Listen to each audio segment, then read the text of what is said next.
ఇవాళ నల్గొండ జిల్లాలో మూసీ నది కాలుష్యం అటు ఇబ్రహీంపట్నం కావచ్చు, లేకపోతే భువనగిరి, అదేవిధంగా మునుగోడు నియోజకవర్గాలు ఆ కిందికి కృష్ణానది వరకు ఈరోజు 350 కిలోమీటర్లు వికారాబాదు మచ్కుందు దగ్గర మొదలై కృష్ణానదిలో కలిసే మూసీ నది నీళ్లు ఈరోజు కాలుష్యానికి మారుపేరుగా మారినాయి.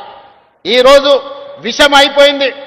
మూసీ నదిలో ప్రవహించే నీళ్లు ఈరోజు ఎల్బీ నగరు, ఇబ్రహీంపట్నము, అదేవిధంగా భువనగిరి, ఆలేరు, ఇతర ప్రాంతాలలో ఆ నీళ్లు తాగితే అవి విషమై పశువుల ప్రాణాలు తీసుకోవడమే కాదు, మనుషుల ప్రాణాలు కూడా పోతున్నాయి. ఇలా కొత్తగా ఆడపిల్లలకు పెళ్ళైతే పుట్టబోయే బిడ్డలు కూడా అంగవైకల్యంతో పుట్టే పరిస్థితి ఉన్నది. ఇవాళ ఆడబిడ్డలకు పురిటి సమస్యలు వచ్చినాయి. అందుకే నల్గొండ జిల్లాలో తిరిగినప్పుడు, నల్గొండ జిల్లా ప్రజలతో నేను మమేకమై కలిసి నడిచినప్పుడు ఆ ప్రాంత శాసనసభ్యులు అనిల్ కుమార్ ఇక్కడనే ఉన్నాడు, భువనగిరి ఎమ్మెల్యే, వాళ్ళందరూ అన్న మూసీ నది హైదరాబాదు నగరానికి తాగునీరు ఇవ్వడం కాదు, ఈరోజు మా నల్గొండ జిల్లాకు విషాన్ని ఇస్తుంది, దీని ప్రక్షాళన చెయ్యాలి, మీరు ఏ విధంగా ఈ మూసీ నదిని పునరుజ్జీవింపజేయాలి అని నల్గొండ జిల్లా ప్రజలు అడిగిన. ఆనాడే మాట ఇచ్చిన, తప్పకుండా మూసీ నదిని ప్రక్షాళన చేస్తాం, మూసీ నదిని పునరుజ్జీవింపజేస్తాం, హైదరాబాదు నగరాన్ని ఒక సుందరమైన నగరంగా తీర్చిదిద్దడమే కాదు, ఎక్కడ నీళ్లుంటాయో అక్కడ నాగరికత ఉంటుంది, ఎక్కడ నీటి ప్రవాహం ఉంటుందో అక్కడ అభివృద్ధి ఉంటుంది, ఎక్కడ నీటి లభ్యత ఉంటుందో అక్కడ నగరాలు మహానగరాలుగా మారుతాయి. అందుకే ఇవాళ ఎవరు అడ్డం పడ్డా, ఎవరు ఎన్ని అడ్డంకులు సృష్టించినా వాటన్నిటిని ఒకటొకటిగా అధిగమించుకుంటూ సమస్యలు సృష్టించినప్పుడు సమన్వయంతో ముందుకు వెళ్తున్నాం. అందుకే ఇవాళ పోయిన సంవత్సరమే గోదావరి నదీ జలాల ప్రాజెక్టు తీసుకోవాలనుకున్నప్పుడు కొంతమంది కుట్రలు కుతంత్రాలు చేసింది. వాటి అన్నిటిని అధిగమించి ఇవాళ 7,360 కోట్ల రూపాయలతోని 20 టీఎంసీల నీళ్లను, ఇవాళ గోదావరి జలాలను ఇవాళ ఉస్మాన్ సాగర్, హిమాయత్ సాగర్కి నీళ్లు తీసుకొస్తున్నాం. దాదాపుగా ఇందులో 15-16 టీఎంసీలు హైదరాబాదు నగరానికి తాగునీరు అందించే కార్యక్రమం తీసుకుంటాం. మధ్యలో వచ్చిన చెరువులు నింపుకుంటూ వస్తాం. దాదాపుగా 4-5 టీఎంసీలు మూసి ప్రక్షాళనకు వాడి ఈ మూసిని పట్టి పీడిస్తున్న కాలుష్యాన్ని తొలగించి హైదరాబాదు నగరంలో ఉన్న డ్రైనేజ్ వ్యవస్థను మొత్తం మూసిలో కలపకుండా, హైదరాబాదు ఫ్యాక్టరీల యొక్క కాలుష్యాన్ని మూసిలో కలపకుండా ఇవాళ నియంత్రించడం ద్వారా, ఎస్టీపీలు ప్రారంభించడం ద్వారా కాలుష్యాన్ని కూడా నియంత్రించదలుచుకున్నాం. అందుకే ఇవాళ ఈ గొప్ప కార్యక్రమాన్ని తీసుకున్నాం. ఈ గొప్ప కార్యక్రమంతో హైదరాబాదు నగరానికి తాగునీటి సమస్యను పరిష్కరించడమే కాదు, నల్గొండ జిల్లాను పట్టి పీడిస్తున్న ఈ మూసి కాలుష్యం నుంచి నల్గొండ జిల్లాకు విముక్తి కలిగించే బాధ్యత ఈరోజు తీసుకున్నాం. ఒక ఆయన అంటున్నాడు, అయ్యా ఇది కాళేశ్వరం నీళ్ళే కదా అని. ఆయన తాటి చెట్టు లెక్క వెరిగిండు కానీ ఆవగి తాటికాయ అంతా కూడా మోకాళ్ళల్లో ఆయనకు తలకాయ లేదు. కాళేశ్వరం ప్రాజెక్టు కట్టింది మేడిగడ్డ, అన్నారం, సుందిల్లా, అది కుప్పగూలిపోయింది. కాళేశ్వరం కాస్త కూలేశ్వరం అయింది. శ్రీపాద ఎల్లంపల్లి ప్రాజెక్టు పేరే శ్రీపాదరావు గారి పేరు మీద ఉన్నది. అది మీ తాతనో మీ ముత్తాతనో కట్టింది కాదు, శ్రీధర్ బాబు గారు తండ్రి కాంగ్రెస్ పార్టీ కట్టింది శ్రీపాద ఎల్లంపల్లి. ఇవాళ గోదావరి నదీ జలాలు నగరానికి వస్తున్నాయనంటే శ్రీపాద ఎల్లంపల్లె మూలం. అక్కడి నుంచే గోదావరి జలాలను పట్టుకొని హైదరాబాదు నగరానికి మనం ఈరోజు తరలిస్తున్నాం. ఆ సంగతి మర్చిపోయి ఈరోజు మల్లన్న సాగర్ నుంచి అంటున్నాడు. మల్లన్న సాగర్ ఎప్పుడే రాజశేఖర రెడ్డి గారు 2008-9లో ప్రారంభించిన ప్రాజెక్టు కాదా?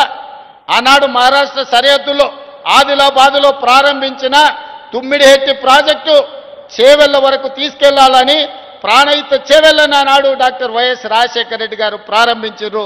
దానికి పెద్దలు కాక వెంకటస్వామి గారి సూచన మేరకు డాక్టర్ బాబా సాహెబ్ అంబేద్కర్ ప్రాణహిత చేవెళ్ల ప్రాజెక్ట్ అని పెట్టుకున్నాం. ఇవాళ కాసుల కక్కుర్తి కోసం ఈరోజు తుమ్మిడిహెట్టి దగ్గర ప్రారంభించాల్సిన ప్రాజెక్టును అక్కడ తలకాయ తొలగించిండ్రు, తీసుకెళ్లి మేడిగడ్డకు తీసుకెళ్ళి ఇక్కడ చేవెళ్లను చివరి ఆయకట్టును తొలగించండు. ఇవాళ రంగారెడ్డి జిల్లాకు అన్యాయం జరిగిందంటే ఈనాడు టీఆర్ఎస్ చేసిన అన్యాయం కాదా? ఆనాడు చేవెళ్లలో రాజశేఖర రెడ్డి గారు ప్రారంభించిన ప్రాజెక్టు అటు చేవెళ్ల, వికారాబాద్, తాండూరు, పరిగి వరకు గోదావరి జలాలను అందించడం ద్వారా ఈరోజు ఈ రంగారెడ్డి జిల్లాలో గోదావరి జలాలతోని వ్యవసాయానికి అందించాలని ఆనాడు డాక్టర్ వైఎస్ రాజశేఖర రెడ్డి గారు ఉన్నప్పుడు కాంగ్రెస్ పార్టీ చేసిన ప్రణాళిక కాదా? ఇవాళ కూడా చూడండి, చేవెళ్ల చౌరస్తలో అక్కడ పెద్ద శిలాఫలకం డాక్టర్ రాజశేఖర రెడ్డి గారు వేసిన శిలాఫలకం లేదా? ఆనాడు కాంగ్రెస్ పార్టీలో మంత్రులుగా ఉన్నవాళ్ళు ఇవాళ బీఆర్ఎస్ పార్టీలు ఉన్నారు. వాళ్ళని గుండె మీద చేసుకొని చెప్పమని నేను అడుగుతున్నా. ఎవరు ప్రాణహిత చేవెళ్లకు నీళ్లు తేవాలని ప్రయత్నం చేసిండ్రు? ఎవరు ముఖ్యమంత్రి గుండె రంగారెడ్డి జిల్లాకు, చేవెళ్లకు, వికారాబాద్కు, తాండూరుకు, పరిగికి అన్యాయం చేసింది ఎవరు? వాళ్ళ పక్కన చేరి వాళ్ళతోని అంటగాక్కుంటా ఇంకా రంగారెడ్డి జిల్లాకు అన్యాయం చేయాలని కొంతమంది చూస్తారు. ఇంకో మాట అంటాడు, 20 టీఎంసీలు తెస్తా. నిన్న ఒక మాట మాట్లాడుతూ ఏమన్నాడు, మల్లన్న సాగర్ కట్టింది కూడా వైఎస్ రాజశేఖర రెడ్డి అంటాడు. హరే రామచంద్ర. సో మల్లన్న సాగరు 2008-9లో రాజశేఖర రెడ్డి గారు కట్టిండు అంటాడు. యాక్చువల్గా ఆనాటి ప్రాణహిత చేవెళ్లలో ఇది ఇది ఉందా? ప్రాణహిత చేవెళ్ళది ఇది ప్లాన్ యాక్చువల్గా ఆ రోజు. ఇలా ఎక్కడైనా మల్లన్న సాగర్ ఉందా? ఇందులో ఎక్కడ లేదు. వాళ్ళు ప్రతిపాదించింది ఆ రోజు కేవలం 4 రిజర్వాయర్లు మాత్రమే ప్రతిపాదించారు. Ananthagiri reservoir 1.7 TMC, Imambad reservoir 1.5 TMC, Tadakapalli reservoir 1 TMC, Tipparam reservoir 1 TMC, అన్ని కలిపితే 5 టీఎంసీలే.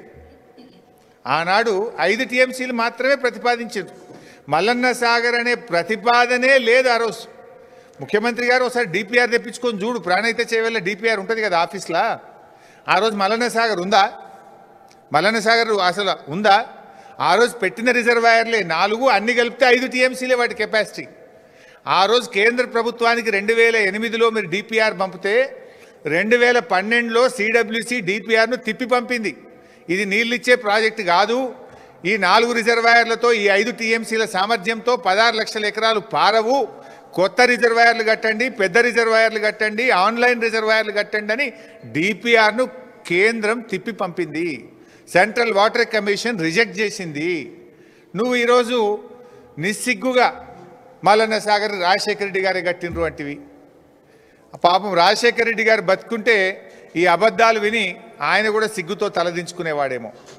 అరే ఇంత ఘోరంగా అబద్ధాలు ఆడుతుండని బాధపడేవాడేమో. ఆయన ఆత్మకు శోభిస్తుంది ఎక్కడున్నదో కానీ పాపం. ఈరోజు 50 టీఎంసీల మల్లన్న సాగర్, 50 టీఎంసీల మల్లన్న సాగర్ ఆ రోజు ముందు చూపుతో కేసీఆర్ గారు భవిష్యత్ హైదరాబాద్ అవసరాల కోసం, పారిశ్రామిక అవసరాల కోసం, సాగునీటి అవసరాల కోసం ఆనాడు కేసీఆర్ గారు నిర్మించారు. ఆ రోజు ఇదే రేవంత్ రెడ్డి గారు ఎంత బాధ కలుగుద్దంటే, ఆ రోజు అక్కడ ఈ మల్లన్న సాగర్ కట్టద్దని 48 గంటల దీక్ష చేసిండు. 2008-9లో రాజశేఖర రెడ్డే మల్లన్న సాగర్ కట్టి ఉంటే 16లో వచ్చి దీక్ష ఎందుకు చేసినావు మల్లన్న సాగర్ కట్టద్దని? 2016లో ఆయన చేసిందిగో మల్లన్న సాగర్ కట్టాలంటే అక్కడ ప్రజలందరి రెఫరెండం తీసుకొని కట్టాలి అని, మల్లన్న సాగర్ కట్టద్దు అని ఆ రోజు 48 గంటల దీక్ష చేసిండు. మల్లన్న సాగర్ కట్టద్దని దీక్ష చేసిన మనిషి మల్లన్న సాగర్ 2008లో కాంగ్రెసే కట్టింది అంటాడు. కొద్దిగానే ఉండాలన్నా వద్దేమన్నా? ఇంకా ఆ రోజు ఆయన డిమాండ్లు చూడాలి. మల్లన్న సాగర్ కడితే దాని కింద 2 ఎకరాల పంట వండే భూమి ఇవ్వాలన్నట ఒక్కొక్క రైతుకు, ఎకరానికి 2 ఎకరాలు ఇవ్వాలన్నట. మరి నువ్వు మూసీ కింద ఏమిచ్చినావు? ఇప్పుడు నువ్వు మూసీ కింద మొన్న దాదాపు 300 ఇళ్ళు ఖాళీ చేయించినావు. మూసీ కింద 300 ఇళ్ళు ఖాళీ చేపిస్తే ఏమిచ్చిండు రేవంత్ రెడ్డి? నిన్న మాట్లాడుతుండు, మూసీకి అడ్డుపడతారా, మూసీకి అడ్డుపడి అభివృద్ధిని అడ్డుకుంటారా అన్నాడు. ఆ తెలివి నీది, అడ్డుకునే తెలివి నీది. ఆనాడు మల్లన్న సాగర్ కడితే కేసీఆర్ గారికి మంచి పేరు వస్తుందని, ప్రజలు బతుకుతారని, బీఆర్ఎస్ చరిత్ర పుటల్లో నిలబడుతుందని 48 రోజులు దీక్ష బట్టి ప్రజల్ని రెచ్చగొట్టినావు. నువ్వు 2 ఎకరాల సాగు భూమి ఇవ్వాలన్నావు, 5 అంతల పరిహారం ఇవ్వాలన్నావు. కానీ మేము వాళ్ళందరినీ ఒప్పించి మెప్పించి 99% ప్రజలు కాన్సెంట్ అవార్డు, కంపల్సరీ అవార్డు కాదు, 99% మంది ప్రజలు మల్లన్న సాగర్లో కాన్సెంట్ ఇష్టపూర్వకంగా సంతకాలు పెట్టి తీసుకున్నారు. ఆ రోజు ఓన్లీ 1% మాత్రమే బలవంతంగా చేయాల్సి వచ్చింది. కానీ నువ్వు మూసీలో ఏం చేసినావు? మూసీలో మొన్న 300 ఇళ్ళు కూడా కొట్టినావు నువ్వు. కేసీఆర్ గారు కట్టించిన డబుల్ బెడ్రూమ్ ఇల్లు ఇచ్చిండు గంతే, ₹1 ఇయ్యలే వాళ్ళకు.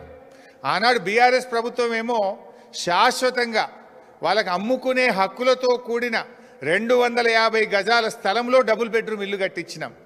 7.5 లక్షల రూపాయలు 18 ఏళ్ళు దాటిన ఇంట్లో ఎందరుంటే అందరికీ మనిషికి 7.5 లక్షల R&R ప్యాకేజ్ ఇచ్చినాం. ఫ్యామిలీ హెడ్తో పాటు మగపిల్లలు ఆడపిల్లలు 18 ఏళ్ళు దాటితే 7.5 లక్షల ప్యాకేజ్ ఇచ్చినాం. వాళ్ళకు కూడా హౌస్ సైట్ ఇచ్చినాం. ఎన్నో చేసినాం మేము ఆ రోజు. ఈయన ఏం చేసిండు?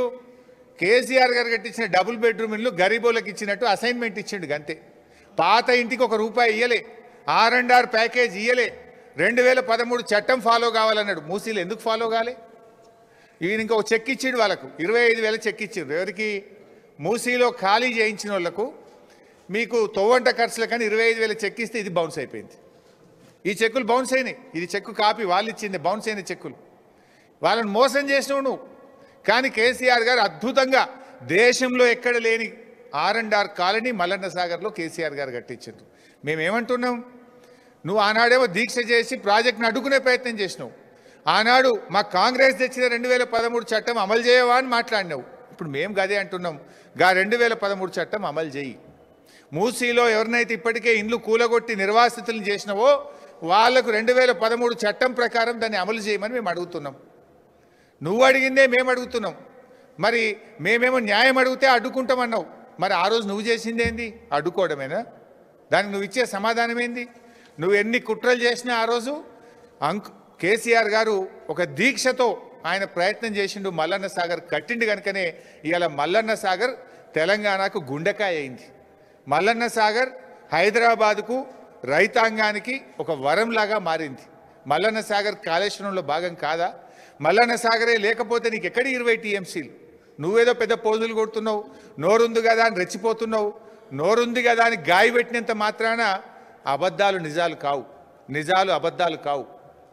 నువ్వు ఇలా నిజాలను మల్లన్న సాగర్ అనేది కాళేశ్వరంలో అంతర్భాగమైనటువంటి నిజాన్ని అబద్ధంగా మార్చేటువంటి ప్రయత్నం చేస్తూ ఉన్నావు, కుట్ర చేసేటువంటి ప్రయత్నం చేస్తూ ఉన్నావు.